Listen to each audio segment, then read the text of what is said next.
I'm Marcus Scribner and I'm from Los Angeles, California.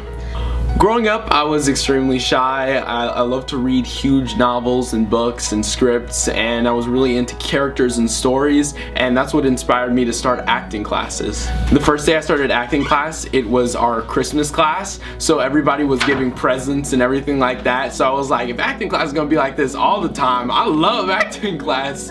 But besides that, I also just enjoyed the craft and working with all of the other actors, and it was a fantastic experience and something that I enjoyed doing every weekend as just like an extracurricular activity. I started going on auditions and doing acting and pursuing acting professionally when I was, I guess, around like 9 years, about 2 years into just doing acting classes, because I found out about auditions and I was like, oh, those seem pretty cool. Get to meet some people and maybe even like get to act on a TV show or a movie or something like that. When I first got the scripts and sides for Blackish, I really enjoyed Andre Jr. as a character and the show as a whole. I mean, you had like the Bernie Mac show and stuff like that, Everybody Hates Chris, and those were some cool shows that I really enjoyed watching, and it was cool because you got to see some positive representation of an African American family on television. When I found out that I had booked the role for Blackish, I was so ecstatic. I was at home and I literally just took like 3 laps around the corner just yelling, just super excited, running around with my dog off leash. It was just a mind-blowing experience, and it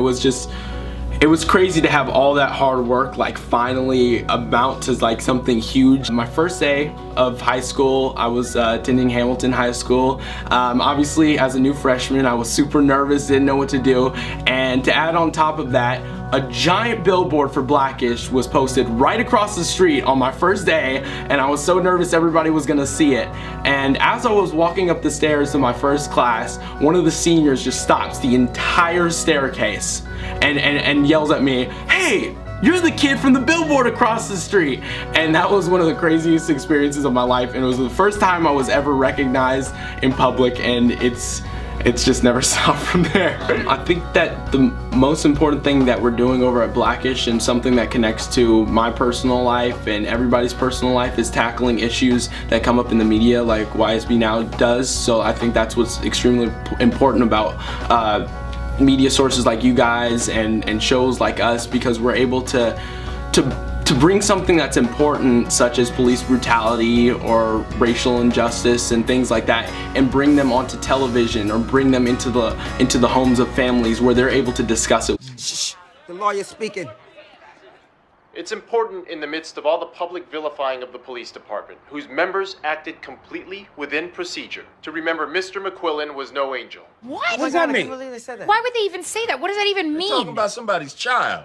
That could easily be one of these children here. That could have been one of us. No, Yes. sweetie, no. Because if you get stopped by the cops, you are gonna do exactly what they say, okay? She's right. Listen to me. If you have to talk to the cops, there's only 7 words you need to know.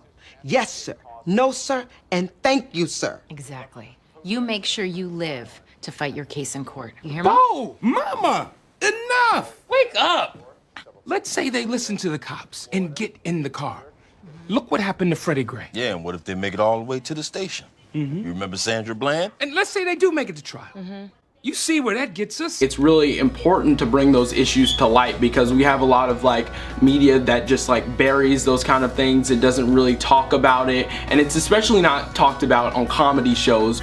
And I feel like that's what's really special about Blackish. We're able to show an African American family who's unapologetically black, and it's super cool to be able to be so truthful. And as my mom always says, it's like they've got security cameras in our house, because they always tell stories that are so true to real life. I think that the most important thing, even what I've learned from just like going to a regular public school, is just not to worry about what everybody else thinks, because like even I find myself getting caught up in that kind of trap, just worrying about, oh, what does X, Y, and Z person think about me? How does what they think make me feel? And I think that it's really important not to worry about that kind of stuff, and just worry about how you feel and how you make the people around you feel. Just follow your dreams and do what you want to do. Don't worry about making the most money and who has the nicest car, the nicest shoes, and all that kind of stuff. Just worry about what makes you feel good as a person, and follow your dreams, and not to compromise your own self-worth for the people around you. So just be yourself is really important,